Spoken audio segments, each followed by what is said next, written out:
Yes लक्ष्य, बताइए बेटा। यस नम्या।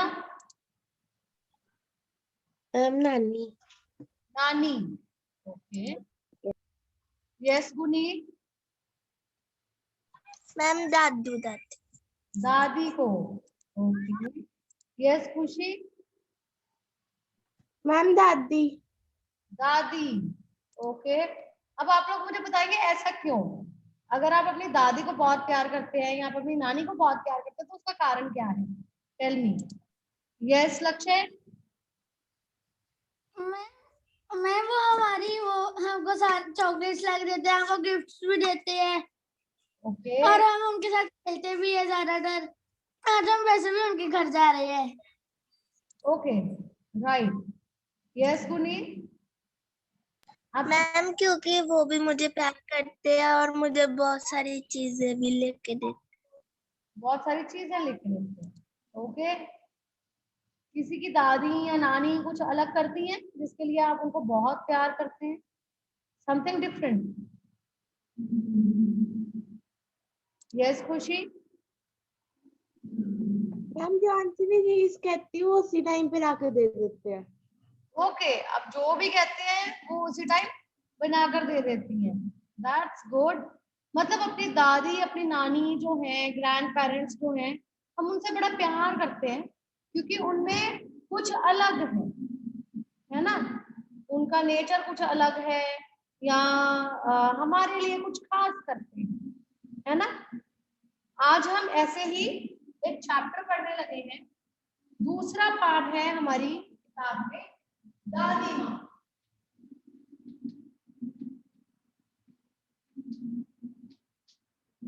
पाठ का नाम है दादी माँ। दादी माँ, किसकी दादी की बात होगी इसमें? Raise your hands. किसकी दादी की बात होगी? यस सात्विक। मैम कवि के। अभी नहीं, चैप्टर है। चैप्टर का कौन होता है? लेखक। कविता लिखी जाती है कवि के द्वारा और पाठ लिखा जाता है लेखक के द्वारा। कविता और पाठ में फर्क होता है। ओके। कविता का कवि और पाठ का लेखक। इसमें लेखक की दादी की बात की हुई है। लेखक बताते हैं कि उनकी दादी कैसी थी, उन्हें याद आती है अपनी दादी की। जब हम ये चैप्टर पढ़ेंगे, इस चैप्टर का बेटा पहला जो पार्ट है, पहला पेज जो है, उसमें फर्स्ट पैराग्राफ प्रेजेंट में है।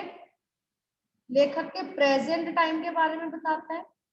फिर बीच का जो पार्ट है वो फ्लैशबैक में चला जाता है। लेखक को अपनी दादी की बातें याद आती हैं। जब हम लास्ट पेज पढ़ेंगे उसमें फिर प्रेजेंट की बात है। ओके। उसमें कंफ्यूज नहीं होना कि बीच में गड़बड़ कहाँ से हो गई। स्टार्टिंग में उसमें अंगद दी प्लीज वेट, अभी हम बेटा चैप्टर पढ़ रहे हैं, अभी शुरू करना है चैप्टर। क्वेश्चन आंसर्स कल देखेंगे क्या करना है कॉपी में, क्या नहीं करना। So don't worry about that. Okay, I will tell you everything, घबराइए मत। हम जब चैप्टर का फर्स्ट पैराग्राफ पढ़ेंगे उसमें प्रेजेंट में है वो, उसका जो प्रेजेंट टाइम है लेखक का। उसके बाद वो अपने पास्ट को याद करता है, लास्ट में फिर अपने प्रेजेंट में आ जाता है। Okay, is it clear everybody? Shall we start? Okay. Yes Ashima. Ashima पढ़ना शुरू करिए बेटा।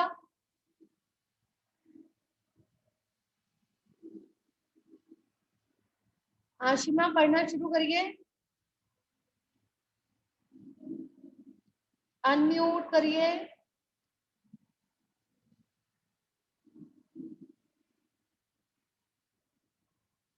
यस गर्भित। गर्भित पढ़ना शुरू करें बेटा। Yes ma'am. पढ़ना शुरू करिए। मैम मेरे पास बुक नहीं है हिंदी की लिटरेचर की। आपके पास बुक नहीं है अभी? वाई आपने अभी मैम बुक? हिंदी लिटरेचर वाली है। तो लिटरेचर का तो हमने एक चैप्टर कर लिया बेटा पहले भी। Why you don't? मैम उसमें मैंने क्वेश्चन नोट कर लिए थे रफ कॉपी में। तो बेटा ऐसे तो समझ में नहीं आएगा ना। When you are going to buy the book? Ma'am कल या परसों। कल या परसों? कोशिश करके आज ही ले लें बुक, ताकि ओके मैम। समझ में आ जाए, ऐसे समझ में नहीं आएगा। Okay? Okay ma'am. Yes Harman, start reading. Okay ma'am. कमजोरी है ही है अपनी, पर सच तो ये है कि जरा सी कठिनाई पड़ते बीसों गर्मी बरसात और वसंत देखने के बाद भी मेरा मन सदा ही तो पराए अनमना सा हो जाता है। मेरे शुभ चिंतक मित्र मुंह पर मुझे प्रसन्न करने के लिए आने वाली छुट्टियों की सूचना देते हैं। हरमन। यस गुनीत।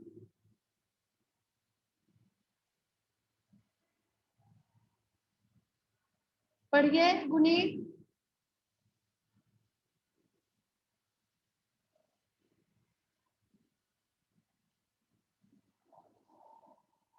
गुनीत आपने अपने आप को अनम्यूट नहीं किया। चलो मैं पढ़ती जाती हूँ, साथ साथ में समझाती हूँ। और जिन लोगों ने अंगद दी प्लीज ठीक से बैठिए बेटा, सिट प्रॉपरली। जिन लोगों ने अभी बुक्स नहीं खरीदी है वो लोग बुक्स खरीद लें, नहीं तो बेटा आपको चैप्टर्स पढ़ने में समझने में बहुत ज्यादा प्रॉब्लम आएगी। राइट? चैप्टर पढ़ रही हूँ, साथ साथ में समझा रही हूँ, ध्यान से सुनिए, बीच में किसी की भी टर्न आ सकती है, किसी से कोई भी प्रश्न पूछा जा सकता है। Okay, be careful. कमजोरी ही है अपनी। कमजोरी मतलब बॉडी वाली वीकनेस नहीं। कमजोरी का मतलब यहाँ पर है कि ये मेरी वीकनेस है, मेरी नेचर की वीकनेस है कि मैं ऐसा हूँ। यहाँ पर बॉडी वाली कमजोरी की बात नहीं है, मुझे वीकनेस होगी, लेकिन यहाँ पर वीकनेस वाली बात है होम सिकनेस फीलिंग जहां पर होती है। ओके, कमजोरी ही है अपनी, पर सच तो यह है कि जरा सी कठिनाई पड़ते बीसों गर्मी बरसात और वसंत देखने के बाद भी मेरा मन सदा नहीं तो प्रायः अनमना सा हो जाता है। प्रायः मतलब अक्सर।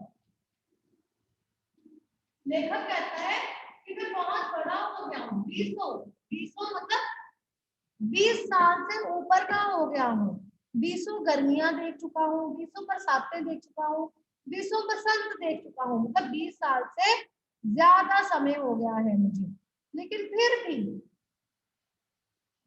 हमेशा नहीं अनमना रहता, पर कभी कभी अक्सर मेरा मन अनमना हो जाता है। कभी कभी हमें ऐसा लगता है ना कि आज मेरा मन बड़ा बहुत बेचैन है, मुझे अच्छा फील नहीं हो रहा, मुझे अपने फ्रेंड से मिलना है या मुझे उस फैमिली मेंबर से मिलना है। समटाइम्स वी फील लाइक, है ना? तो लेखक के साथ भी ऐसा होता है।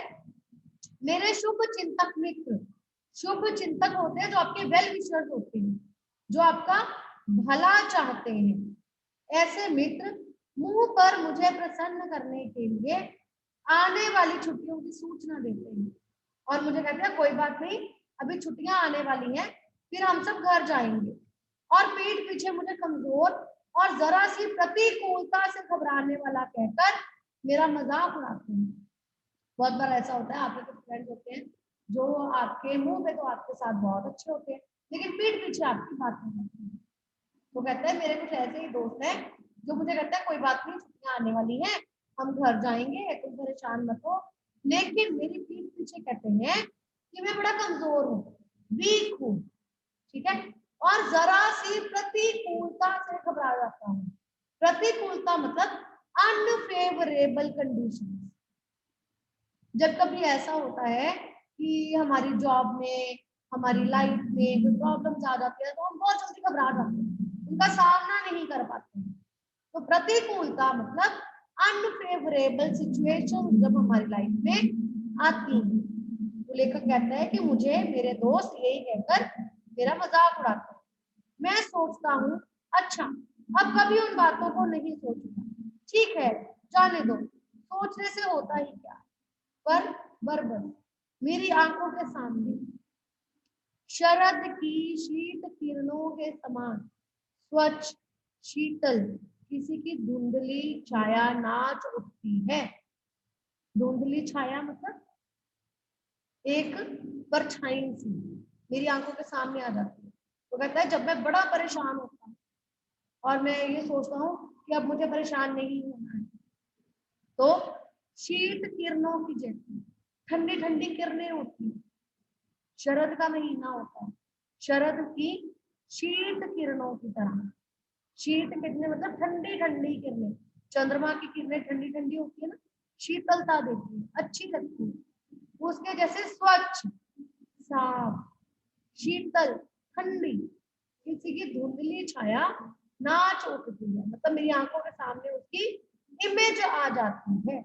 उसकी परछाई सी उसकी इमेज सी मेरी आंखों के सामने बरबसी अपने आप। बरबस मतलब अपने आप, मैं चाहता नहीं हूँ पर अपने आप ही किसी की छाया मेरी आंखों के सामने आ जाती है। किसकी छाया होगी वो आरुष? किसकी छाया होगी?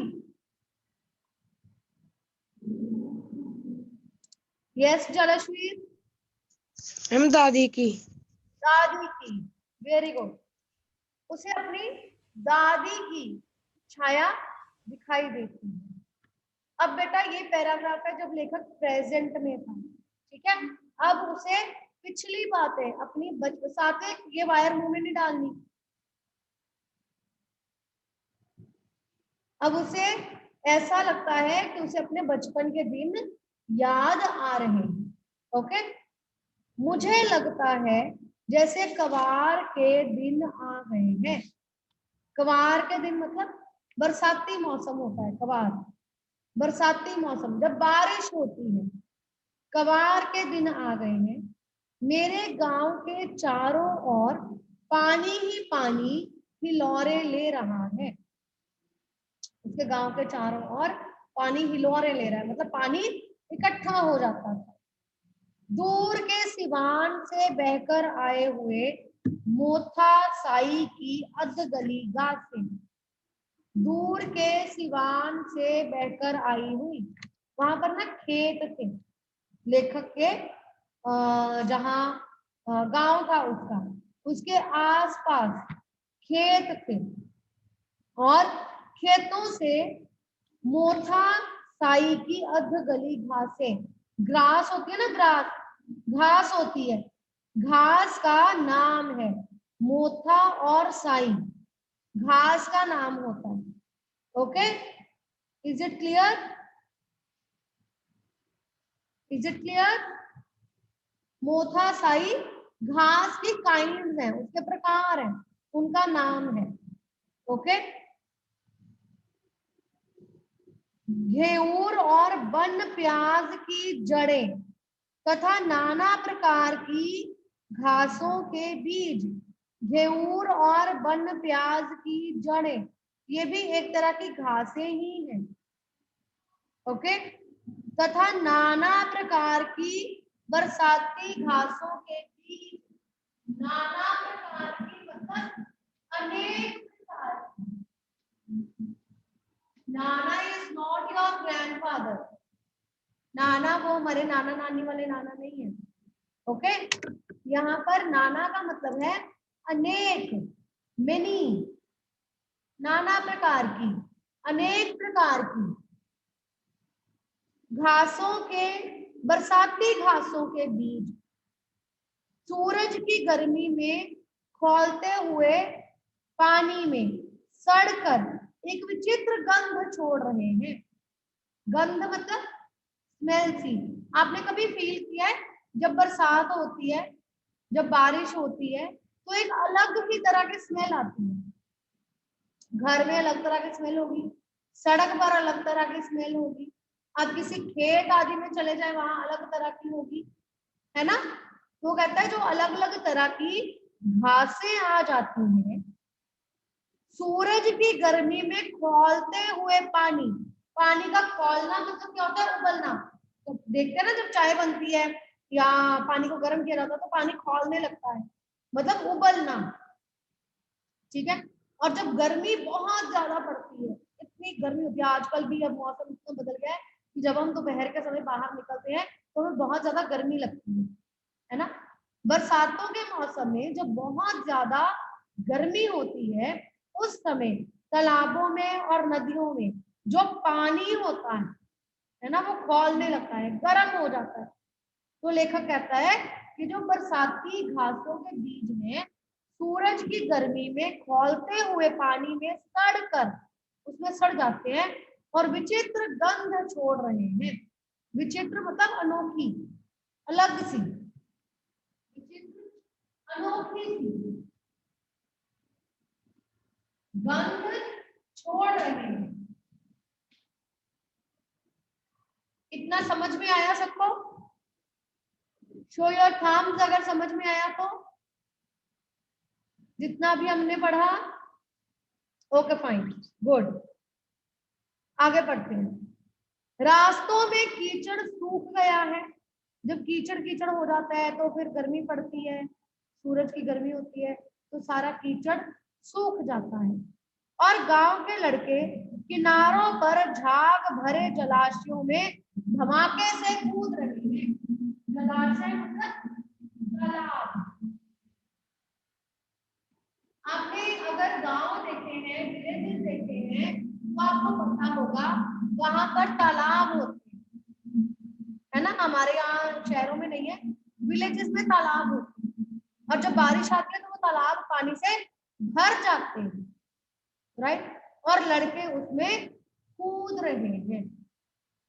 अपने अपने मौसम की अपनी अपनी बातें होती हैं, होता है ऐसा, अपने अपने मौसम की अपनी अपनी बातें होती हैं।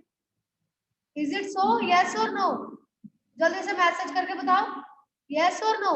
हर मौसम की अपनी अपनी बात होती है, गर्मियों की अलग, सर्दियों की अलग, बरसात के मौसम की अलग, है ना। खाने पीने में कितना फर्क आ जाता है। सर्दियों में हम लोग गरम गरम खाना पसंद करते हैं, गर्मियों में हमें ठंडा ठंडा अच्छा लगता है। कुछ चीजें होती है जो सर्दियों में अच्छी लगती है। हम साग खाते हैं ना सर्दियों में, साग और मक्के की रोटी कितनी अच्छी लगती है। आजकल अब मौसम बदल गया, गर्मी आ गई, अगर हमें कोई कहे साग और मक्के की रोटी खाओ तो हमें अच्छा लगेगा खाना? यस और नो? अच्छी लगेगी खानी साग और मक्के की रोटी? नहीं, है ना। सर्दियों में हमें आम नहीं मिलते हैं, गर्मियों में हमें आम मिलते हैं, है ना। चलो, अपने अपने मौसम की अपनी अपनी बातें होती हैं। आषाढ़ में आम और जामुन ना मिले चिंता नहीं। आषाढ़ का मौसम होता है जिसमें सर्दी होती है, अगर उसमें हमें जामुन ना मिले और हमें आम खाने को मिले तो कोई बात नहीं। अगहन में चिवड़ा और गुड़ मिले दुख नहीं। अगहन भी एक महीना होता है, अगहन में अगर चिवड़े और गुड़ खाने को ना मिले तो कोई बात नहीं। चैत के दिनों में, चैत का भी महीना होता है, चैत्र का महीना, चैत के दिनों में लाई के साथ गुड़ की पट्टी ना मिले, लाई के साथ गुड़ की पट्टी ना मिले अफसोस नहीं। अगर हमें गच्चक और गुड़ वगैरह खाने को ना मिले तो कोई बात नहीं। पर क्वार के दिनों में इस गंध पूर्ण झाग भरे जल में कूदना ना हो तो बड़ा बुरा मालूम होता है। लेखक कहता है हर मौसम का अलग अलग खान पान होता है। अगर आषाढ़ के, आषाढ़ मतलब गर्मी, मतलब उसमें अगर आपको आम और जामुन खाने को नहीं मिलते हैं तो कोई चिंता नहीं होती है, और चिवड़ा और गुड़ ना मिले तो कोई बात नहीं, गुड़ और पट्टी ना मिले तो कोई बात नहीं। लेकिन कवार के दिनों में अगर इस जल में, जो तालाब में गंध वाला जो जल भर जाता है, उसमें कूदना ना मिले तो बहुत ही बुरा लगता है। मैं भीतर हुड़क रहा था, हुड़क मतलब परेशान हो रहा था, मुझे भी जाना है, मुझे भी जाना है। 2-1 दिन ही तो कूद सका था। अक्सर बच्चे कई कई दिन वहां पर उस तालाब में, उस पानी में कूदते हैं। कहता है कि मैं वहां पर 1-2 दिन ही तो कूद सका था, नहा धोकर बीमार हो गया। ज्यादा पानी में भी, जब हम गर्मियों में भी अपने अपने घरों में बाथ टब्स लगा लेते हैं बच्चे और उसमें नहाते हैं, तो थोड़ी देर बाद मम्मी कहती है ना कि जल्दी अब बाहर आ जाओ, बहुत टाइम हो गया तुम्हें बाहर इसमें पानी में गए हुए, अब बीमार पड़ जाओगे नहीं तो, है ना? होता है ऐसा? यस और नो? होता है ना? वो कहता है 1-2 दिन ही तो अभी नहाया था और बीमार हो गया। हल्की बीमारी ना जाने मुझे क्यों अच्छी लगती है। लेखक को थोड़ा थोड़ा बीमार रहना अच्छा लगता था। थोड़ा थोड़ा ज्वर हो, ज्वर मतलब बुखार, ज्वर बुखार, थोड़ा थोड़ा ज्वर हो, सर में साधारण दर्द और खाने के लिए दिन भर नींबू और साबुन, साबुदाना होता है ना, साबुदाना हल्का होता है खाने में, जब कोई बीमार पड़ जाए तो उसे खाने में दिया जाता है। लेकिन इस बार ऐसी चीज नहीं थी। ज्वर जो चढ़ा तो चढ़ता ही गया, रजाई पर रजाई, और उतरा रात 12 बजे के बाद। दिन में मैं चादर लपेटे सोया था, दादी माँ आई, शायद नहाकर आई थी उसी झाग वाले जल में। पतले दुबले स्नेह सने शरीर पर, पतले दुबले, दादी माँ पतली दुबली थी, मोटी नहीं थी, पतली थी। स्नेह सने शरीर, स्नेह का मतलब होता है प्यार, प्रेम। सना, सने मतलब भरे हुए, भरे हुए, स्नेह सने, सने मतलब भरे हुए, और वो प्यार से भरी हुई थी। और उन्होंने शरीर पर सफेद किनारीहीन धोती, धोती पहनी हुई थी, सफेद धोती थी, किनारीहीन थी, किनारी नहीं थी उसके, ऐसे ही धोती पहनी हुई थी सिंपल वाली। संग से सफेद बालों के सिरों पर सदा टपकते हुए जल की शीतलता, और सिर धोया हुआ था और बालों में से पानी की बूंदें टपक रही थी। आते ही उन्होंने सर और पेट छुए, किसके? लेखक के। आते ही उन्होंने लेखक के सिर और पेट को छुआ। आंचल की गांठ खोल किसी अदृश्य शक्तिधारी के चबूतरे की मिट्टी मुंह में डाली। कोई भस्म या कोई राख होगी, कोई व्यक्ति उन्हें मिला होगा जहां से वो राख लेकर आई होगी, और वो लेखक के मुंह में डाली, माथे पर लगाई और माथे पर भी थोड़ी सी लगा दी। दिन रात चार पाई के पास बैठी रहती, कभी पंखा झलती, कभी जलते हुए हाथ पैर कपड़े से सहलाती। जब हमें बहुत ज्यादा बुखार हो जाता है उस समय कोई सूती कपड़ा, कोई मलमल का कपड़ा आदि लेकर के हाथों और पैरों को उससे हल्का हल्का मला जाता है, उसको फेरा जाता है, सहलाया जाता है। सर पर दालचीनी का लेप लगाती, माथे पर दालचीनी का लेप लगा देती। दालचीनी आप लोगों ने शायद अपने घरों की किचन में देखी होंगी, इतनी इतनी लंबी लंबी ब्राउन ब्राउन कलर की स्टिक्स सी होती है। ओके, खाने में डाली जाती है, कुछ लोग चावल में, चने में, पनीर आदि में डालते हैं दालचीनी। ओके, खाने की चीज होती है।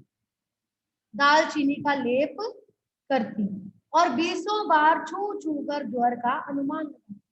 दिन में कई कई बार पेट छूती, माथा छूती और देखती कि ज्वर कितना है। हांडी में पानी आया कि नहीं, उसे पीपल की छाल से छौंका कि नहीं, खिचड़ी में मूंग की दाल एकदम मिल तो गई है, कोई बीमार के घर में सीधे बाहर से आकर तो नहीं चला गया, आदि लाखों प्रश्न पूछ पूछ कर घर वालों को परेशान कर देती। दिन भर कई सवाल घर के लोगों से पूछती रहती थी। बेटा इतना यहाँ तक समझ में आया सबको? समझ में आया सबको? Show me your thumb. Only 7, 8. Okay, okay, good, good, very good. Okay, चलो आगे बढ़ते हैं। दादी माँ को गवई गांव की 50 किस्म की दवाइयों के नाम याद। गवई गांव की मतलब अलग अलग गांवों की, किस गांव में कौन सी दवाई मिलती है उन्हें सब पता था और उन दवाइयों के नाम याद थे। गांव में कोई बीमार होता उसके पास पहुंचती और वहां भी वही काम, हाथ छूना, माथा छूना, पेट छूना। फिर भूत से लेकर मलेरिया, सरसाम, निमोनिया तक का अनुमान विश्वास से सुनाती थी। इसको निमोनिया हो गया, इसको मलेरिया हो गया, इसको हैजा हो गया, सब कुछ अच्छे से बता देती थी पूरे विश्वास के साथ। महामारी और विषूचिका के दिनों में रोज सवेरे उठकर स्नान के बाद लवंग और गुड़ मिश्रित जलधार, गूगल और धूप, जब कभी महामारी फैल जाती थी, महामारी पता ना आजकल कौन सी महामारी फैली हुई है, कोविड, जिसके कारण हम घरों में हैं और स्कूल भी नहीं आ पा रहे हैं। जब कभी ऐसी महामारी फैल जाती तो, और विषूचिका के दिनों में रोज सुबह सुबह उठती थी, स्नान करने के बाद, नहाने के बाद लौंग और गुड़ डालकर जल में उसकी धार, गुग्गल और धूप, सफाई उनसे कोई सीख ले। गुग्गल दुखाती थी, धूप दुखाती थी, अपने घर में जलाती थी उसको। आप लोगों ने भी अपने घरों में शायद देखा होगा कि दादी नानी जो होती है वो कहती है कि गुग्गल दुखा लो, है ना, धूप जला लो, उससे एनवायरनमेंट अच्छा हो जाता है, जो हवा में जो जर्म्स होते हैं वो मर जाते हैं, इसलिए वो उन सब चीजों का ध्यान रखती है। ओके, और सफाई तो कोई उनसे सीख नहीं, बहुत ही सफाई पसंद थी। दवा में देर होती, मिश्री या शहद खत्म हो जाता, चादर या गिलाफ नहीं बदले जाते तो वे जैसे पागल हो जाते। उन्हें घर में बहुत ही ज्यादा सफाई पसंद थी। दवा में देर नहीं होनी चाहिए, मिश्री और शहद खत्म नहीं होना चाहिए, चादर बदली होनी चाहिए, गिलाफ बदले होने चाहिए। अगर ऐसा काम नहीं होता तो वो पागल हो जाती, हो जाती और सबको बोलने लगती। बुखार तो मुझे अब भी आता है। लेखक को फिर अपना प्रेजेंट याद आ गया, पहले पास्ट याद आ रहा था, अब फिर प्रेजेंट याद आ रहा है। कहता है बुखार तो मुझे अब भी होता है, नौकर पानी दे जाता है, अब उसके पास नौकर चाकर है, नौकर पानी दे जाता है। मैस महाराज अपने मन से पकाकर खिचड़ी या साबू दे जाते हैं। मैस महाराज मतलब, मैस महाराज कौन बताएगा? कुक, और कुक अपनी मर्जी से साबूदाना या खिचड़ी बनाकर दे जाता है। डॉक्टर साहब आकर नाड़ी देख जाते हैं और कुनैन मिक्सचर की शीशी की पिटाई के डर से बुखार भाग जाता है। कुनैन होती है, कुनैन होती है जो बुखार के लिए बहुत अच्छी होती है, दवाइयों में वही डाली जाती है जिससे बुखार उतर जाता है। और वो कहते हैं कुनैन के मिक्सचर वाली शीशी की पिटाई, पिटाई मतलब तीखापन, कड़वापन, उसके कड़वेपन के डर से ही बुखार चला जाता है कि अब ये पीनी पड़ेगी। पर ना जाने क्यों ऐसे बुखार को बुलाने का जी नहीं होता। लेखक कहता है कि अब ऐसे बुखार का जी नहीं होता। पहले जब दादी थी, दादी इतनी देखभाल करती थी, इतना कुछ खाने पीने के लिए देती थी, तो हल्का हल्का बुखार होना भी अच्छा लगता था, लेकिन अब सब कुछ अच्छा नहीं लगता है। यहाँ तक हमने पाठ पढ़ा। पाठ पढ़कर आपको दादी के बारे में क्या पता चला? Raise your hands. दादी के बारे में क्या पता चला? हाथ खड़ा करो, be fast, raise your hands, be fast. Okay, yes Jasleen. हमें दादी के बारे में ये पता चला कि वह अपने पोते का बहुत ध्यान रखती है और वो उसे बहुत ही प्यार करती है तथा उसे सफाई भी बहुत पसंद है। Very good, very good. अब हम कल दादी के स्वभाव के बारे में और जानेंगे कि दादी और कैसे स्वभाव वाली थी, उनके स्वभाव में कौन सी और अच्छी बातें थी। ठीक है बेटा, इतना पाठ आप रिवाइज करेंगे, इसको अच्छे से पढ़ेंगे और कल हम आगे पढ़ेंगे।